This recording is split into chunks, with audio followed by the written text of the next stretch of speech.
I'm unable to assist with that. In 1820, Antarctica was officially sighted for the first time, marking a significant moment in the history of exploration and discovery with this recorded and documented sighting. For most of my life, I accepted this without question. Why would I? It's in the textbooks and on the timelines. A fact absorbed in school, just like everything else, passively and without much thought, until I began to wonder. As I examined the dates more closely, I found it hard to stop. Before we proceed, I want to revisit something from the last video in this series. If you haven't seen it yet, I'll include a link below for you to check it out. What follows relies on that foundation. In this episode, I delve into what mainstream history refers to as the year without a summer, 1816, the year after Mount Tambora erupted in Indonesia, which led to Tambora ejected enough ash into the atmosphere to lower global temperatures, destroy harvests across the northern hemisphere, kill livestock, trigger famine from New England to northern Europe, and turn summer into a literal winter. The explanation is tidy, and the timeline is clean. However, as I began to pull on threads that didn't fit, I realized the official account fails to address the uniformity. The collapse swept across the continent, with crop failures occurring globally. Reports of unnatural cold, snow in June, and vibrant orange and purple sunsets emerged, affecting areas far and wide. The years after 1816 experienced significant institutional changes, population displacements, and various social and political upheavals. Researchers described a phenomenon called civilizational amnesia, where entire communities lose continuity with their past. In that video, I suggested something that likely made many of you uncomfortable, and it should. I proposed that the year without a summer in 1816 was not solely due to volcanic activity. It suggested an atmospheric disruption that hinted at something more catastrophic and deliberate, raising questions about its true origins. That leads to a complete atmospheric blackout, resembling what we now call a nuclear winter. This would be a civilization-ending reset, a sudden and total change in our environment. This suggests that before the 19th century, there may have been a sophisticated global civilization, leaving behind not just climate data, but also evidence of its existence. Tartaria is architecturally advanced and spans continents, but it isn't a traditional empire or a country with defined borders. Rather, it exists as a presence, a civilization whose essence remains elusive. Fingerprints are everywhere, once you learn to see them in the architecture, canal systems, and city grids that seem fully formed in history, lacking any construction documentation or detailed records.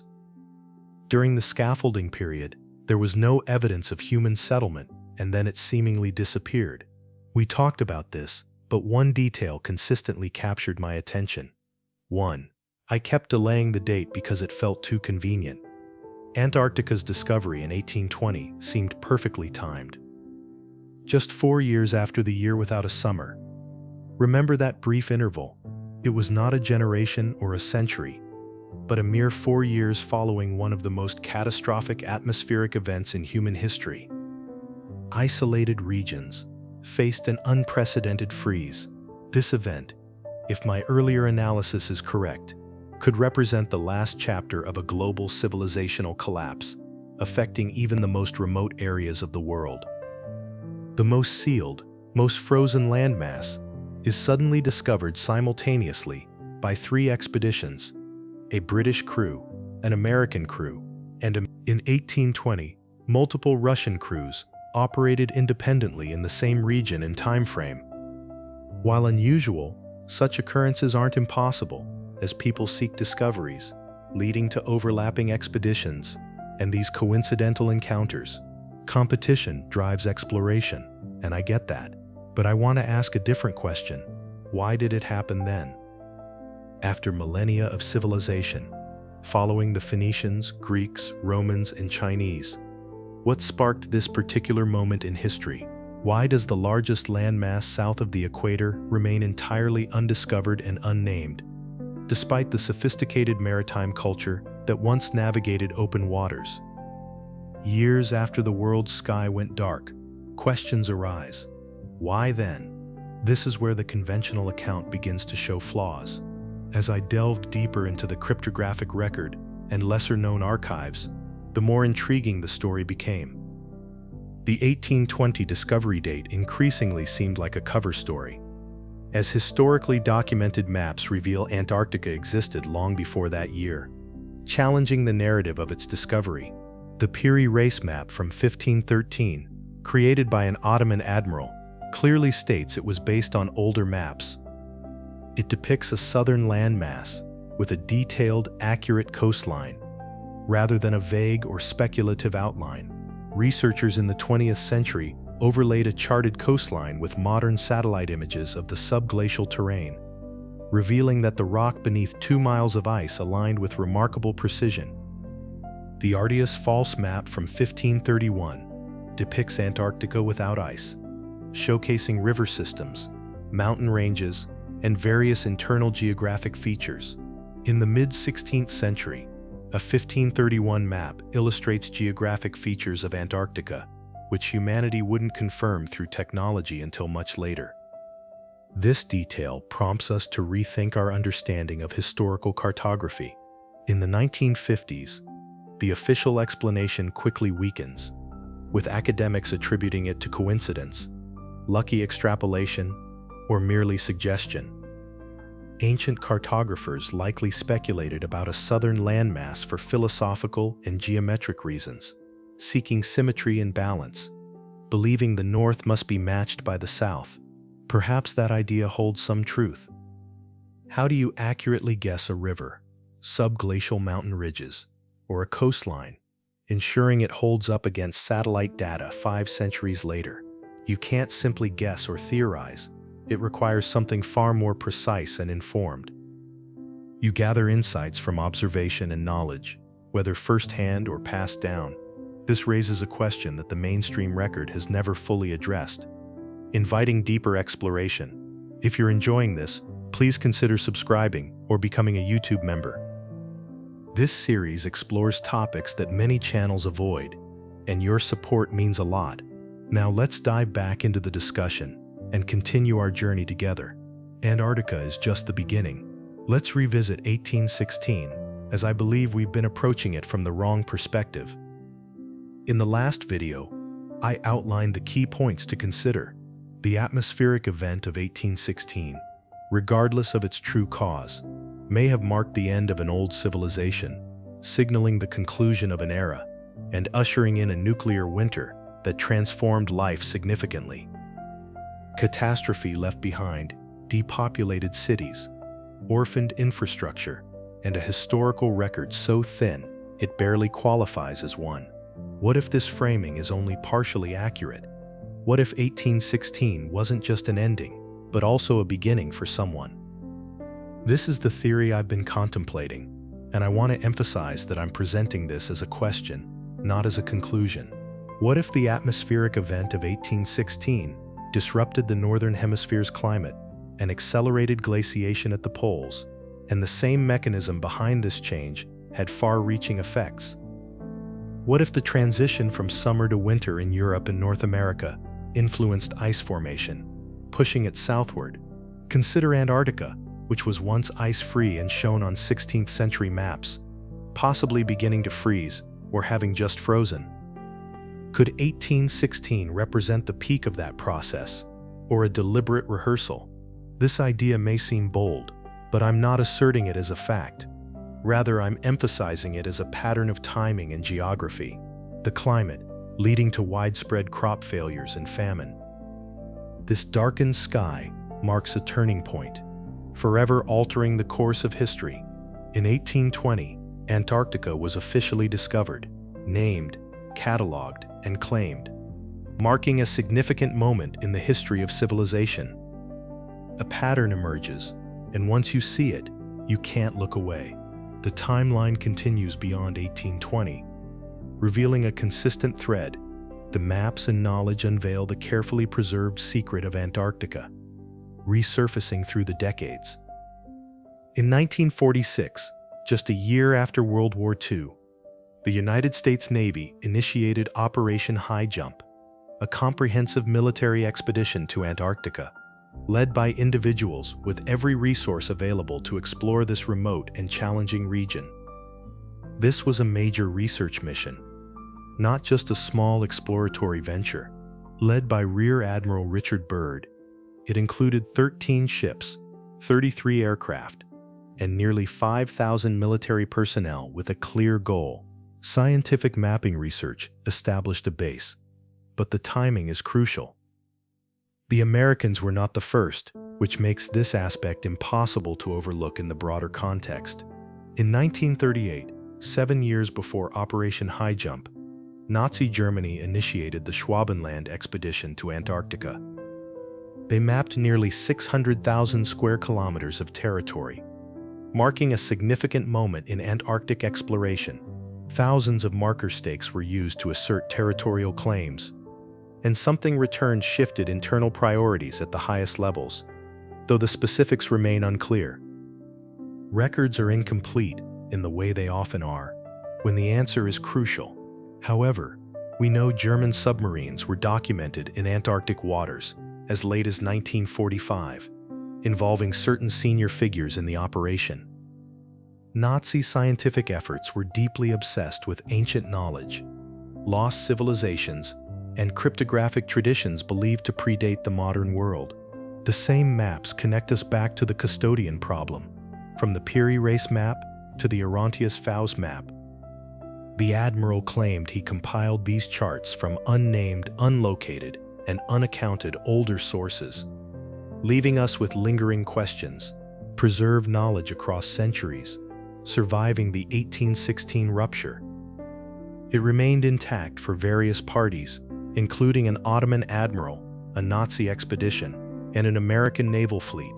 This journey prompts us to ponder who they were and what they found upon arrival. The evidence is inconclusive, resulting in more questions than answers. Now let's delve into the limitations we encounter, as this segment of the story is especially captivating. Many people overlook an important aspect of Antarctica. You can't just go there freely. While expeditions do visit, access is regulated, and it's crucial to understand the restrictions surrounding travel to this unique continent. The continent is accessible through scientific expeditions, government research missions, and even tourism, albeit in limited and supervised ways. It's not an invisible wall, it's more about controlled access. The Antarctic Treaty System, signed in 1959 and ratified by over 50 nations, designates Antarctica as a scientific preserve and prohibits military activity. On the continent, independent and unsupervised exploration of the Antarctic interior is essentially impossible. It's not illegal, just practically unfeasible. Logistic support you require is typically available only through governments and large institutions. Permissions are often hard to secure outside approved research parameters, and the necessary infrastructure for independent travelers simply does not exist. Antarctica stands as the only place on Earth that ordinary citizens in the 21st century cannot explore freely. This prompts an intriguing question. Why does this seem normal to us? Every landmass on Earth, from mountains to jungles and deserts, can be reached by those with enough resources and determination. People climb Everest for fun and traverse the Sahara alone, sail to the most remote islands on Earth with only a small boat and a compass. Yet, Antarctica stands apart. A treaty was signed by 50 nations in the same decade. Sonar technology uncovered what lay beneath the ice. Although we think the treaty highlights science, peace, and environmental preservation, evidence shows that global consensus is rare. As countries typically struggle to agree on these vital matters, they struggle to agree on nearly anything, from borders and resources to ideology and language. The 20th century was largely shaped by national disagreements. Except here, the coordination problem becomes impossible to ignore. The longer you consider it, 50 nations, all agreeing and signing, have maintained for decades a treaty about a frozen continent that officially holds nothing but ice and penguins. What is it about ice and penguins that necessitates an international treaty? This leads us to the architecture problem, where the Tartaria connection becomes more tangible. Old world construction techniques have been found in unexpected places, revealing buildings that seem to exist in the historical record without any visible construction phases. In early 19th century cities, civic infrastructure required decades and resources that young settlements lacked, including cathedrals in frontier towns and complex architectural designs. Sewer systems were installed in cities that were officially wilderness just 5 years prior. Evidence of mud floods, buried ground floors, and windows starting below current street levels suggests that the street levels have risen over time. Something new overlays what already exists, a pattern evident across North America, Europe, Russia, and South America. This phenomenon is not confined to one area. It's a global occurrence we continually document. The official explanation frequently dismisses concerns or offers vague reassurances that fall apart under scrutiny. Important transition periods are overlooked, and the documentation remains insufficient. The workforce that supposedly built these structures remains unaccounted for. The supply chains are absent, and the timelines don't align. Clearly, something existed before, and now, Antarctica. Evidence shows that Antarctica was once a habitable landmass, supported by cartographic data, ice-free maps, and subglacial topography, indicating its historical significance rather than geological age. Long ago, humans mapped the continent, and those maps survived into the 16th century, copied from even older sources. What lies beneath 2 meters of ice today? While I'm not claiming there are pyramids under the Antarctic ice, some believe there could be. The intriguing structures in the Ellsworth Mountains have sparked academic debate about their geometry. I'm not suggesting a lost city beneath the Ross ice shelf, but questioning something deeper. Why don't we know?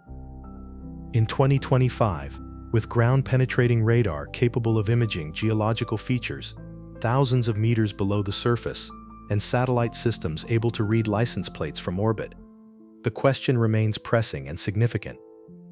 Why is the influence of the most advanced civilization in history felt everywhere on Earth? And why is Antarctica's subglacial topography still mostly unmapped? Why do the data gaps cluster in the interior? This silence continues throughout the narrative, becoming evident when you pay attention. There's minimal serious academic discussion about the per-race map in this context. The coordination problem of 1820 is largely overlooked, lacking serious institutional inquiry. 3 independent expeditions arrived simultaneously at an undiscovered continent, showcasing a remarkable instance of coincidence, not convergence. There's a notable lack of institutional curiosity regarding the gap between the ice-free maps of the 16th century and the frozen wasteland, officially identified in the 19th century, leaving many questions. Ice formed over geological time, while human cartographers create maps depicting the unique terrain of historical periods. This silence is not coincidental. It spans multiple disciplines and is carefully maintained. This isn't merely a lack of evidence. It suggests something significant. I'm not here to explain it fully, as I trust you already feel it. I want to leave you with a thought that has stayed with me since I began this journey. If we tentatively acknowledge a sophisticated global civilization existed before the 19th century, we need to explore the evidence it left and its implications for our understanding behind infrastructure, maps, architectural techniques, and knowledge that our official history cannot fully explain. Accepting that the events of 1816 marked a significant turning point in history, the violent events left visible atmospheric scars across the northern hemisphere. If we accept that Antarctica, the last unmapped ice-free landmass on older charts, was sealed and frozen, the treaty was secured and concealed from the public in the years that followed. This raises a challenging question. What were they trying to protect? Perhaps it was from time or chaos. Curiosity-driven exploration could lead to uncovering hidden knowledge. records, architecture, and evidence of a civilization. Imagine anyone with a ship sailing down to dig into the past, revealing the stories and secrets waiting to be discovered, sometime grappling with a mix of catastrophe, deliberate erasure, and institutional indifference. I don't have all the answers, but I want to be open about my struggle with these questions. Months have passed without resolution. Instead, the issues have deepened. As I delve further into the record, I uncover not answers, but a structure, something deliberately obscured.